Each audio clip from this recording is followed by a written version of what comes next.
gentlemen, welcome back to another episode of the What Now Show. I am your host, Suryansh Basu Malik, and joining me today is Alex the Great White Morono, a veteran UFC fighter with an exceptional record of 18 wins, 6 losses, with one of the bigger fights of his professional career coming up this weekend against former UFC lightweight champion Anthony Showtime Pettis. Alex, thanks for coming on, man. How you doing? Yeah, man, doing well. I'll always enjoy fight week, man. I can't wait for Saturday. Amazing, amazing. I'm really looking forward to your fights. I've been watching leading up to this podcast itself. I've been watching quite a few of your fights, and I gotta tell you, what really interests me about your fighting style is your very light footwork. You're really quick on your feet. And I really like how, and because something I've often noticed about multiple fighters when they're hopping, when they're continuously hopping on their feet, going in and around the octagon, they can't keep that up for a very long amount of time. And what I've seen is through like most of your fights, whenever they've gone the distance or whenever you've knocked them out or whatever it was, you've always been light on your feet. It's been a recurring theme that I've seen throughout. So, um, seeing as it takes quite a bit of good amount of conditioning to get through that, what do you think really enabled you to develop your fight style in a manner that you could really develop it in that way? Yeah, I know the movement's a bit unorthodox, but it's just a really good way to mitigate damage. And like, it doesn't matter how good of a fighter you are. If you're getting punched a lot, you're not going to be able to, get your offense going. So, I always kind of would oversimplify this more as a joke to newer guys, but I say there's two steps to winning a fight. Step one, don't get hit. Step two, land your punches. That's about it. So it's just it really helps kind of like with range awareness and defense. And, in boxing and kickboxing with a 10-ounce glove, it's a bit different. But with the 4-ounce glove, a jab could put you out. So again, not getting cracked flush generally is good motivation in a fight. And a lot of my footwork kind of stems off of that. And I don't know, it just kind of developed over the years. And I always get, both compliments and complaints with training partners saying it's tricky and effective. And it's also like frustrating to hit. So, I mean, it's just something I've always, kind of worked on and enjoyed. Yeah, definitely. There's definitely seeming to pay dividends working on that for quite amount of time. So, let's get into a bit more about you as a mixed martial artist, right? Um, Other than I can make as many analogies as I can, but of course, you would know yourself the best. So, uh, do you see yourself as more of a grappler or a striker? What do you think is your greatest asset as a mixed martial artist? Is it your experience? Is it different skills? What do you think it is? What is the concoction of your different abilities that makes you the fighter that you are? Yeah, being well rounded is a must. Sometimes when I see fighters don't do much jujitsu, it blows my mind. I don't know why they wouldn't do it, but I certainly fancy myself a striker. I mean, you were watching my fights. I hadn't really scored any takedowns at all until that last fight. And the only reason I went Yeah. for those takedowns is because I didn't think I could knock the guy out, mostly from my coach's, you know, observation and orders. So yeah, it helps. I think the best attribute that I have in fights is actually the psychological effects. I'm not at all afraid of the fights. I am very aware of the consequences if I make the wrong decisions. And again, more than anything, I get excited. Not nervous, not anxious, not scared, and allows me to work well under pressure. And I feel like I have a good mindset for the battle. Yeah. And again, that's taken me a long way. Yeah, but you could really tell about your composure as a mixed martial artist because of your because you have a lot of experience in the cage. 18 wins, 6 losses. That record in itself speaks for itself. We know that you're an experienced fighter, and it really showed off in the Riz McKee fight, which was for those watching his most recent fight, which is something I wanted to ask you about because you mentioned how you face a little bit of nervousness and you don't want to get too hasty when you fight, right? Do you think that you've been able to overcome that to a greater extent as you've gained more experience, or is it something that's just help that you think about and just helps you focus harder? Yeah, it's not necessarily nervousness. It's like bloodlust, for lack of a better term. Like you finally get geared up and you see your opponent. I just like want to crack them, but it doesn't. You can't force the success. So yeah, experience certainly helps that. And at this level, there's a lot to lose, and it's easier to make good decisions. And thankfully, my coaches keep me very um accountable for those decisions. And again, just like putting on a master class is my new goal. Doing damage over 15 minutes is my new goal, opposed to looking for any one shot finish. And that's helped tremendously. Like the last thing I told myself before the Reese fight was again, like I literally said, I said, put on a master class of mixed martial arts skills. And it allowed me to be a bit more patient, and I really enjoyed that. And especially with an opponent in Anthony Pettis, he's a veteran, he's a very skilled fighter. Rushing anything is going to be a bad idea. So just being patient, being smart, and seeing my openings is going to be, a very big determining factor in getting this win. Yeah, so yeah, that's exactly what I want to talk about when it comes to Anthony Pettis, right? Of course, we all know, a lot of people know how big of a name Anthony Pettis is in the MMA industry. He was one of the first lightweight champions in the UFC, and his record speaks for itself. He's arguably one of your bigger fights in the UFC. So, approaching this fight, is there any level of like nerves coming into it? Is there, oh, it's a big name, it's messing with your head a bit, or is it just another day in the office? How are you dealing? What did you think of Anthony Pettis as like an opponent when you first had to sign the bout agreement? No, not at all. So if this was maybe my first or second fight in the UFC, it would probably have more of an effect. This is my 12th fight. I've been doing this for a long time. Been fighting for 10 years as a pro, been training for 15 years. And the only time I really got kind of, in all of the fighters was my debut. I got to see Carlos Condit and Robbie Lawler and Stipe and Andrei Arlovsky. And I was like, whoa, this is cool. But as soon as I fought and beat Kyle Noak, a more prolific fighter in the weight class, he was, I think, on like a 2 or 3 fight win streak at welterweight. It was his 10th fight in the UFC. I watched him fight and win the Ultimate Fighter.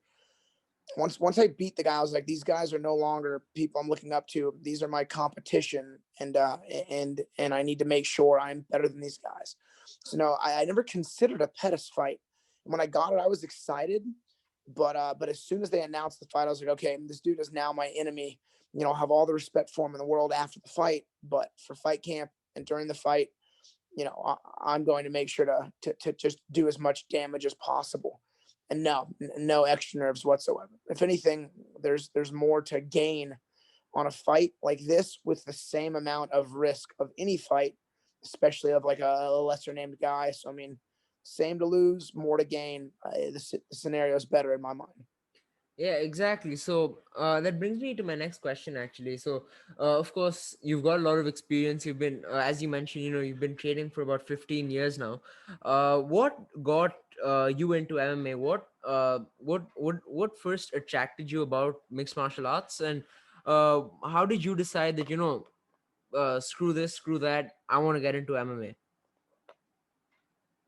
It didn't. It wasn't as concrete of a plan as as I think some of the modern generation guys do. Like guys, like I've had guys come into my gym saying like, I want to be in the UFC, and they've never trained a day in their life. I'm like, all right, that's a cool long term plan, but there's a lot that goes into that. And I started watching fights when I was in high school. It piqued an interest in training.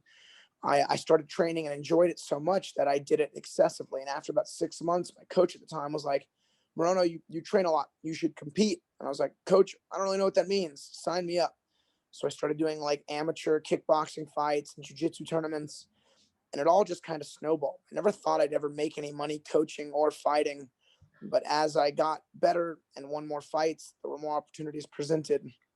And I was very realistic on like kind of setting one goal at a time. Like it's good to have long-term goals, but I think short-term goals are more appropriate to allow you to achieve those long-term goals. And again, everything just kind of led to the next thing. Like I had some amateur MMA success, so I fought for the belt. I won the belt. Next step was to go pro. It took a little longer, but I had some success as a professional. Fought for the legacy belt, won the belt, and then after I won the belt, I was like, all right, if the UFC happens, great, but I didn't really expect it to happen before that. And sure enough, like 2 weeks after I won that belt, the UFC called to replace like Kelvin Gastelum against Kyle Noak, and it's all kind of snowballed from there. And even when I got the initial contract, my coach, who's sitting right next to me now, we were like, "Whoa, cool, we got in the UFC." I was like, let's see how it goes. And now 4 contracts in, we feel like we belong, and it's been a really cool, kind of surprising route there.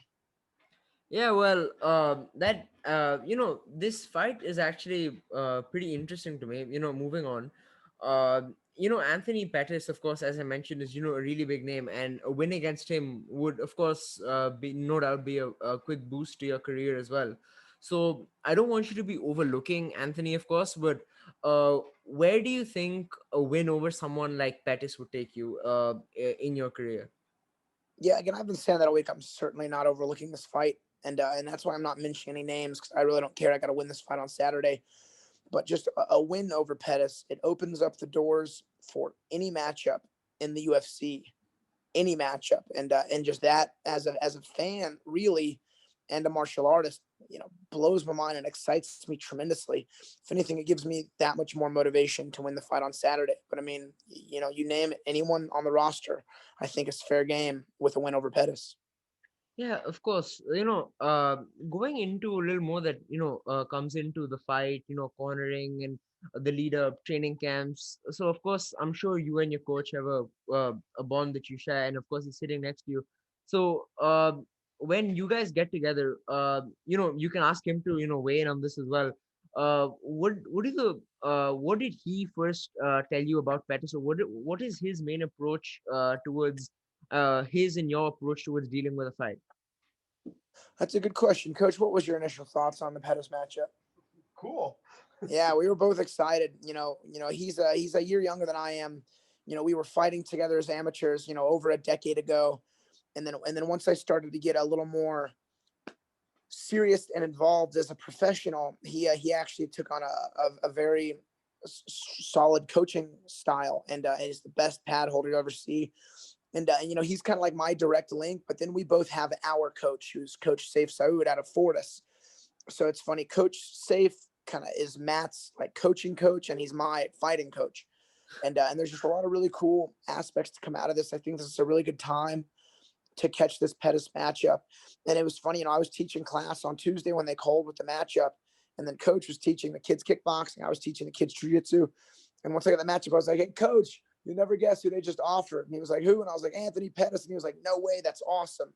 And like at that moment, we kind of started to game plan and strategize and start to work toward it. And it's perfect because Jeff Neal's fighting Wonder Boy, I'm fighting Pettis. They both have a pretty intricate striking style, and my coach is actually the perfect person to help us prepare for him because he's got his black belt in Taekwondo. He did a lot of like the karate style fighting that Wonder Boy did, and he like developed a really strong Muay Thai and kickboxing kind of K1 style. So just being able to have that brain to pick with all the different striking aspects has been very beneficial. Yeah, understandably so. So, have you been working with the same gym throughout your mixed martial arts career, or did you recently switch to this camp? No, so I own and operate Grease Baja the Woodlands Yeah, on the yeah, north yeah. side of Houston. I started training there as a teenager, started coaching there as a younger adult, and now I own the gym. And Matt and I run the classes together with a few other really awesome coaches and my wife. And then, but no, for the last, this is my 5th fight now. I actually, every time I'm in fight camp, and even sometimes at a fight camp to help my teammates, I travel north to Dallas, and I've been working with the guys at Fortis MMA. And you don't really know things until you experience them, but it's certainly the highest level of MMA training anyone could ever hope for, and the highest level of coaching with Coach Safe, and that's made a tremendous impact on my martial arts career. Like before Fortis, I would kind of like, win some fights, lose some fights. The losses were never like crazy bad, but it was just like missed opportunities, maybe the incorrect game plan. Usually like burning decisions. Like I lost Yeah, that yeah, crappy decision to Jordan Mean. I lost a split decision to Keita Nakamura, which is a fight I thought I had won. yeah. I remember that So fight. just Yeah. yeah, so just having more direction with Coach Safe, and then having the highest of level training partners has really been an eye opener, and it's been awesome. Yeah, that makes perfect sense, because I've watched a lot of your fights because, yeah, after the Nakamura fight, you came back with this, one of what, in my opinion, one of the most uniquely set, like, I mean, it seems very textbook from most views, but then the way you got into that guillotine choke in your very next fight with Josh Berkman, it was I spoke to about 2 3 others with this. I was showing this fight to them, and it was probably one of the most smoothly like you had no trouble just quickly breaking through the grappling and it going straight through. So now that you really have all of these experiences, do you think that when whether you're in a tough spot in the grappling or whether you're putting someone else in a tough spot, uh, how often do you think of how you can apply these in the middle of an actual fight? Do you think draw back to any of these fights when you're in the middle of your later ones, or do you just have a fresh mindset each time around? No, I just got my second degree on my jiu-jitsu black belt. I grapple a tremendous amount. It's funny. I do so much jiu-jitsu. I think that's why I prefer to strike when I fight, just because it's a little bit different. But I'll tell you, if anyone shoots on me, they will get front choked undoubtedly. I just know the routes so very well. And that Berkman fight was actually kind of funny because I rocked him with a hook. We call it a club and sub, and then he kind of shot in haphazardly, and his neck was wide open, and that was like a classic gripped guillotine. If he had got his head out, there was a triangle choke, waiting to be set up.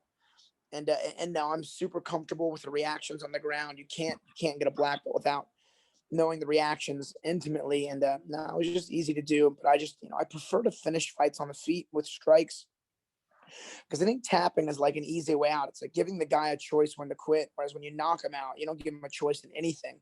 You just shut down their motor skills. And it's just such a pure way to win. And I truly find these fights to be a fight to the death. I know it's more theoretical because no one dies because there's a ref in some rules, but like I'm very much so fighting to the death, and the most direct way to kill someone is to punch him in the face. So that's why I do what I do. That sure is a badass way of going about it. I'm not gonna lie, but it's really cool to know that while you do prefer striking, you have a stellar ground game. But approaching a very technical, rounded, whole rounded fight with someone like Anthony Pettis, of course, I don't want you giving away your game plan prematurely. But do you plan on trying to throw up some of the grappling over there, or how do you want to how are you planning on approaching this fight? Have you discussed any game plan, or do you just want to go with the flow? Yeah, for this fight, just because Pettis is so well rounded, there really is no game plan. It's very much so take the fight where it goes and win the exchanges that I got to win. And again, everyone's saying he's got a grappling disadvantage. I disagree. He's got more submissions than knockouts. I'm not too sure of his ranking, but he subbed out Benson Henderson. He subbed out Michael Chiesa. I mean, the dude's a good grappler. And like what I would think would be foolish if someone's like, oh, I'm going to go out there and insta out grapple Anthony Pettis. They attempt it and fail, and then they're stuck in a kickboxing realm when they don't want to be there. Then that's when I think like the snowball effect of of of losing can happen. So I'm like, if we do end up grappling, awesome, but I expect there to be a lot of time spent on the feet in this fight. Right. That makes perfect sense to me because something I wanted to hop on as well leading up to this is corner work, right? Because in a fight where you don't really have much of a game plan about how you want to approach the fighter, you're gonna have to make a lot of adjustments between rounds. And a lot of people during their rounds, like I mean, of course, you've seen the Mike Perry approach, which is just relaxing, breathing, and then going into the next rounds. And then you have another approach, which is trying to listen to your coaches, trying to figure out what you're going what they want to say, and then trying to make those adjustments. So how of course you've been in multiple wars, and you've been tired, you've been hurt, and you've had to go back to the corner and try to adjust from there. How receptive are you to the corner advice that you're getting? What kind of advice do you get from your coaches? Of course, your coach can weigh in on this as well. You can bring him in if you want. uh, how how does all of that come into play moving into every next round? Yeah, it's easy. Again, I'm a vet, been doing this forever. I think after this, I'm going to count the amount of corner moments my coach and I have had together. I mean, how many rounds, coach? 3 rounds? Probably close to 100. And beyond that, we corner our fighters together as well. And so there's always a really good dialogue. and it's easy. When I fought in China, they were looking at the corner cams, and I would have like full on conversations with my coach and a lot of the guys. I got a lot of love for that on just like the awareness and and everything in the corner. And it's easy to make adjustments. Guys who don't make adjustments don't do well in the UFC, and I've definitely shown. So one time we had a fight before I got to Fortis against a guy in James Muntasiri. And in the Yeah. first, we thought in the fight I'd be able to like kind of use my boxing to set up my kicks, but the guy was able to stay elusive and out kick me. So in the second round, we were like, "F this game plan. I'm gonna pressure him and pummel him." So we made those Yeah. adjustments, beat him up thoroughly, and then got the victory. So it's easy to make adjustments. I'm not the kind of guy to kind of get scared and stick to any one strategy if it's not working. And I would never say this, but if I'm ever down 2 rounds going into the third round, we have like a thing where I get the green light to just freaking brawl. And a little bit of me every fight kind of wants that. Naturally, I'm going to win the rounds, then I'm going to win them. But if that ever gets out of control and I have to get a finish in the third, I kind of like those scenarios too. So really, no matter what goes down, we have something ready to rock and roll. And again, I'm just excited to see how everything plays out on Saturday. You really are a weird freak of nature, man. Because a lot of these people try to go just like chip away, go for the round. But you're among like the few fighters. I don't think there are many more in the UFC, but who really want to just go and have a all out slugfest, and that's a lot of what the UFC requires. Which is why I also wanted to get your take on last week's fight, Davison Figueiredo versus Brandon Moreno. What did you think of that fight? Dude, that fight was a banger, man. That was an awesome fight to watch. Moreno did awesome. I knew he would do well. I know he's got a good chin, and good crisp boxing. And I'll tell you, the champ ended up setting a high pace and keeping a high pace. And for a guy who cuts a lot of weight, he was able to stay in the fight pretty actively. And it was cool. It also gave me some good perspective. When I fought Reese McKee, I had landed 205 significant strikes in 3 rounds. And it was actually more significant strikes than Davison had landed in 5 rounds. And that was a very high paced fight against flyweights. And then I was like, man, maybe that pace I set was higher than I thought. Because it was funny, after my Reese fight, I had no clue how active it was. My wife was like, you threw over 100 strikes in the first round. And I was like, that has to be a mistake. I think that was 100 strikes in the entire fight. But no, she was right. And it was just cool because like that pace to me was a mid pace, not a Insane. high Yeah. pace. So if I try to set a high pace, I think it'll be good to go. So I mean, I love that flyweight fight. I think Davidson's a great champion, and I can't wait to see that rematch. Yeah, I mean, same man. But let's go back to your division, right? The welterweight division, which has, I think weird is the best word to put on it, because the kind of activity going around there, it's insane. You've got the whole Colby situation. No one knows what he's up to. You got this sudden rise of Khamzat Chimaev, Leon Edwards, and all of that jazz. So, what do you think about this sudden hype behind someone like Hamzat Chimaev trying to come in and steal the show? What do you think about his sudden rise? Yeah, I mean, you gotta give props to the guy winning 3 fights in just a handful of weeks. And the UFC likes that kind of stuff. And I do think it sucks for guys like Wonder Boy and the more experienced guys who've been kind of fighting forever. But this is there's a cycle to this, and it's cool. Dana White's really big on them, and you can't hate on guys for getting big opportunities, especially if they're winning fights.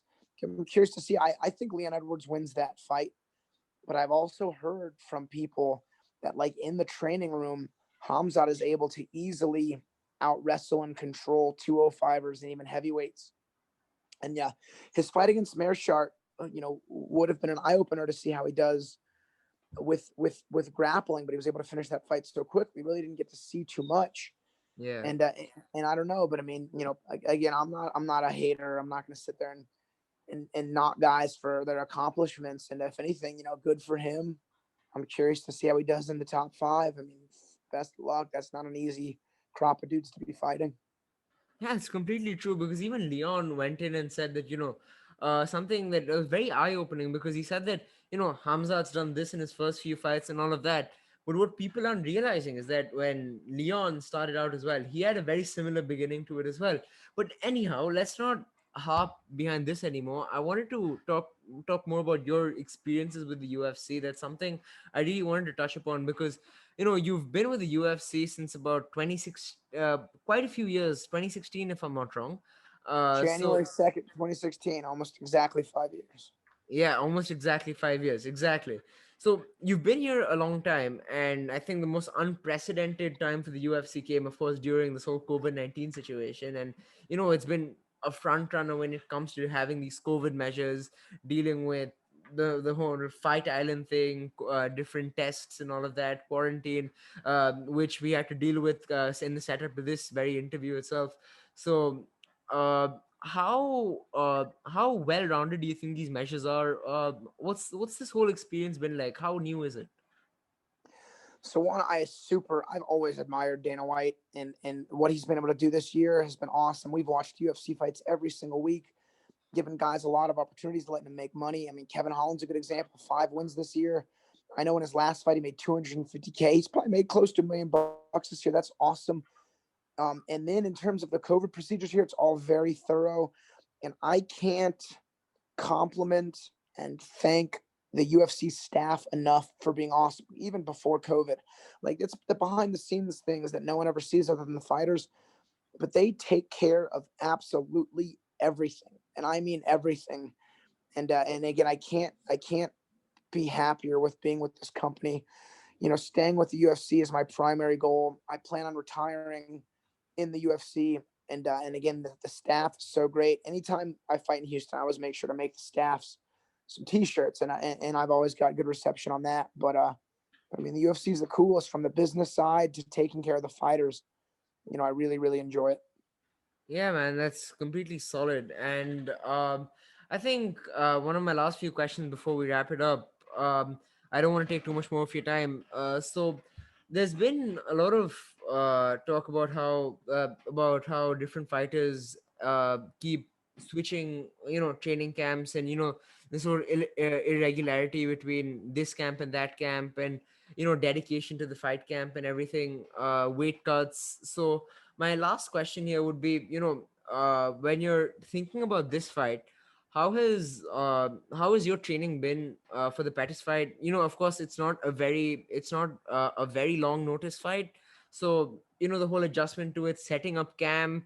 Of course, today is going to be weight cut day for you. So how can you try and like sum all of what's gone into this fight up, and what you think is going to be leading up to it, rather than, of course, the game plan that you spoke about already?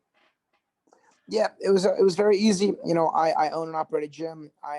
And I teach classes every single day. I'm always training. I'm never not training. And in fight camp, I look on like sharpening tools and getting good cardio. But anytime I want to increase myself as a martial artist skill set wise, it's actually after fights, and I look forward to that. So I'm never not training. And then just as soon as I got wind of the fight, I just booked my trips up to Dallas, got my work in there, and then when I was home, worked on the refining work, hitting pads, hitting drills. It was very easy to do. Plus, coming off of that 8 week long fight camp against Reese McKee, I had such a good baseline of conditioning that I didn't need to get in shape. I was already in really good shape. So I just worked on getting sharp. My weight was already pretty low, equally as low as it was last time, which is nice because I had that 2 weeks off during Thanksgiving. I thought my weight would be higher, but it was not.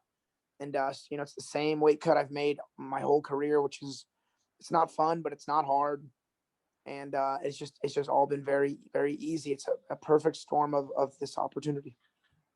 Yeah, so are you a natural welterweight, or how much do you weigh right now? How much do you plan on cutting with, like, just sheer water weight? That varies fight to fight. The most I've had to sweat out is 8 pounds. On average, I'll have to sweat out 6 pounds. I always do that the morning of, and I'm super hydrated right now. And so tomorrow morning, I'll put on my sauna suit, sit in the sauna, and sweat my weight out. But again, it's a very average weight cut, and I'm like a welterweight for sure. I'm not a big welterweight.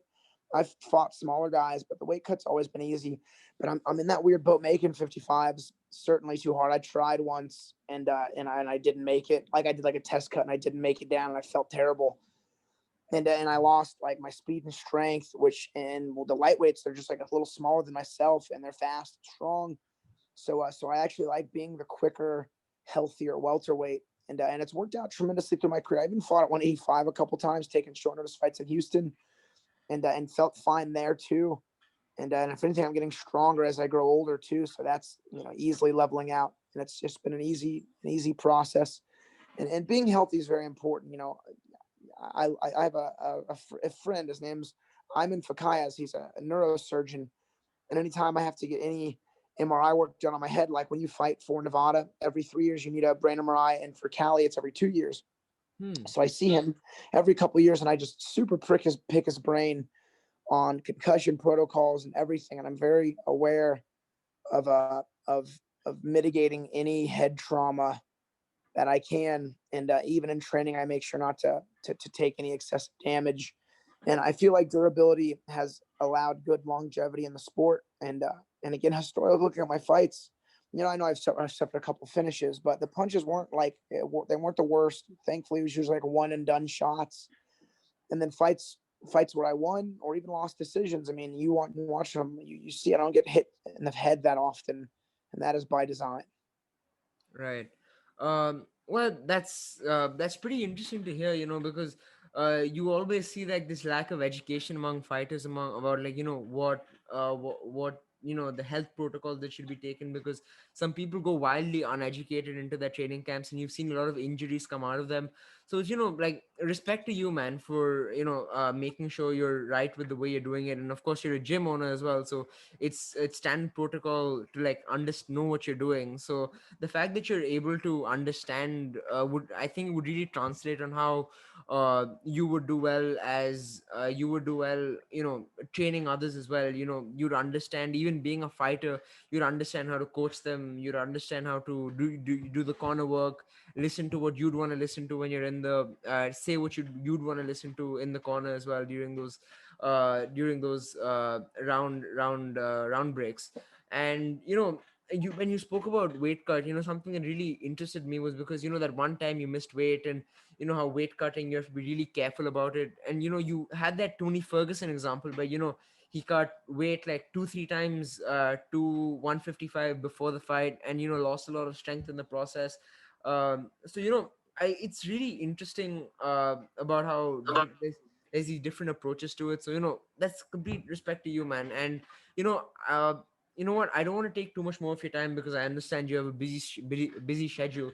So I'm going to leave this next few minutes up to you. Is there, if there's anything else you want to say, any final words to the Alex Morono fans out there? All you, man. No, man, just thanks for the support, and I can't wait to go put on a show on Saturday. Amazing, bro. It was a pleasure having you here. And once again, to all of you watching, Alex Morono is going to be fighting Anthony Showtime Pettis. I'm sure it's going to be a banger of a fight. If you watch some of his fights, if you watch some of Anthony's fight, it's going to be amazing, man. And personally, I'm going to be rooting for you, Anthony. I'm going to be watching, and best of luck to you, man. That's all for now. Thank you all for watching. That's what that was, and we'll see you on the next one.